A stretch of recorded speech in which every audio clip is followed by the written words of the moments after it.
ಧಾರವಾಡ ಕ್ಷೇತ್ರದಲ್ಲಿ ಇವತ್ತು ಕಾಂಗ್ರೆಸ್ ಅಭ್ಯರ್ಥಿ ಪರ ಸಿಎಂ ಪ್ರಚಾರವನ್ನ ಮಾಡಲಿದ್ದಾರೆ. ಕೈ ಅಭ್ಯರ್ಥಿ ವಿನೋದ್ ಅಸೂಟಿ ಅವರ ಪರವಾಗಿ ಮತಯಾಚನೆ ಮಾಡ್ತಾರೆ ಸಿಎಂ ಸಿದ್ದರಾಮಯ್ಯ. ಎರಡನೇ ಹಂತದ ಚುನಾವಣೆ ಧಾರವಾಡದಲ್ಲಿ ನಡೆಯುವಂತದ್ದು. ಹಾಗಾಗಿ ಅದಕ್ಕೆ ಸಂಬಂಧಪಟ್ಟಂತೆ ಚುನಾವಣಾ ಪ್ರಚಾರ ಕೂಡ ಜೋರಾಗಿ ನಡೀತಿದೆ. ಪ್ರಜಾಧ್ವನಿ 2 ಕಾರ್ಯಕ್ರಮದ ಮೂಲಕ ಸಿದ್ದರಾಮಯ್ಯ ಮತಬೇಟೆಗಿಳಿದಿದ್ದಾರೆ. ಶಿಗ್ಗಾವಿ ವಿಧಾನಸಭಾ ಕ್ಷೇತ್ರದ ತಡಸ ಕ್ರಾಸ್ನಲ್ಲಿ ಸಮಾವೇಶ ನಡೆಯುತ್ತೆ. ಇನ್ನೇನು ಕೆಲವೇ ಕ್ಷಣಗಳಲ್ಲಿ ಈ ಒಂದು ಸಮಾವೇಶದಲ್ಲಿ ಸಿಎಂ ಸಿದ್ದರಾಮಯ್ಯ ಕೂಡ ಭಾಗಿಯಾಗ್ತಾರೆ. ಧಾರವಾಡ ಕ್ಷೇತ್ರದ ಅಭ್ಯರ್ಥಿಯ ಪರವಾಗಿ ವಿನೋದ್ ಅಸೂಟಿ ಅವರ ಪರವಾಗಿ ಮತಯಾಚನೆಯನ್ನ ಮಾಡ್ತಾರೆ. ಇಲ್ಲಿ ವಿನೋದ್ ಅಸೂಟಿ ಅಂತ ಬಂದ್ರೆ ಕುರುಬ ಸಮುದಾಯಕ್ಕೆ ಸೇರಿರುವಂತಹ ನಾಯಕ.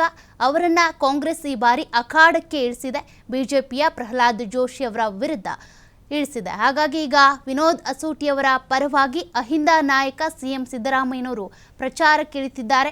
ಇನ್ನೇನು ಕೆಲವೇ ಕ್ಷಣಗಳಲ್ಲಿ ಸಮಾವೇಶ ಕೂಡ ನಡೆಯುತ್ತೆ ತಡಸದಲ್ಲಿ. ಅಲ್ಲಿನ ಕಾರ್ಯಕ್ರಮಕ್ಕೆ ಸಿಎಂ ಸಿದ್ದರಾಮಯ್ಯ ಆಗಮಿಸ್ತಾರೆ.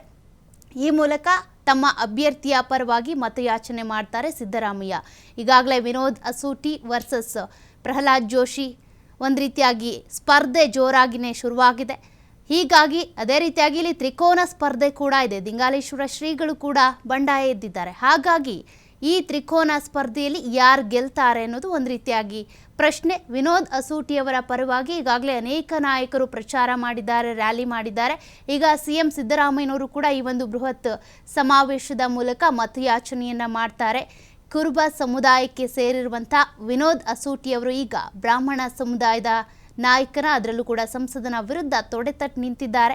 ಈ ಒಂದು ಸಮರದಲ್ಲಿ ನಡೆಯುವಂಥ ಧಾರವಾಡದಲ್ಲಿ ನಡೆಯುವಂಥ ಸಮರದಲ್ಲಿ ಯಾರು ಗೆಲ್ತಾರೆ, ಹಾಗಾದರೆ ಲೋಕಸಭಾ ಚುನಾವಣೆಯಲ್ಲಿ ಯಾರ ಗೆಲುವು ಸಿಗುತ್ತೆ ಅನ್ನುವಂಥದ್ದೇ ಒಂದು ರೀತಿಯ ಕುತೂಹಲ. ಈ ಕ್ಷೇತ್ರ ಒಂದಷ್ಟು ಪೈಪೋಟಿಗೆ ಕಾರಣ ಆಗ್ತಾ ಇದೆ. ಸಿಎಂ ಸಿದ್ದರಾಮಯ್ಯ ಇವತ್ತು ಇಲ್ಲಿ ಆಗಮಿಸಿ ಈ ಒಂದು ಸಮಾವೇಶದಲ್ಲಿ ಭಾಗಿಯಾಗಿ ತಮ್ಮ ಗ್ಯಾರಂಟಿಗಳಿರ್ಬೋದು, ಮುಂದೆ ಬರುವಂಥ ಯೋಜನೆಗಳಿರ್ಬೋದು, ಅದೆಲ್ಲದರ ಬಗ್ಗೆ ಕೂಡ ಜನರಿಗೆ ಮಾಹಿತಿಯನ್ನು ಕೊಡ್ತಾ ಜನರನ್ನು ಸೆಳೆಯುವಂಥ ಪ್ರಯತ್ನವನ್ನು ಮಾಡ್ತಾರೆ. ಮತದಾರರ ಓಲೈಕೆ ಕೂಡ ಇಲ್ಲಿ, ಅದರಲ್ಲೂ ಕೂಡ ಇಲ್ಲಿ ಹುಬ್ಬಳ್ಳಿ ಧಾರವಾಡ ಅಂತ ಬಂದಾಗ ಲಿಂಗಾಯತ ಮತಗಳೇ ನಿರ್ಣಾಯಕ.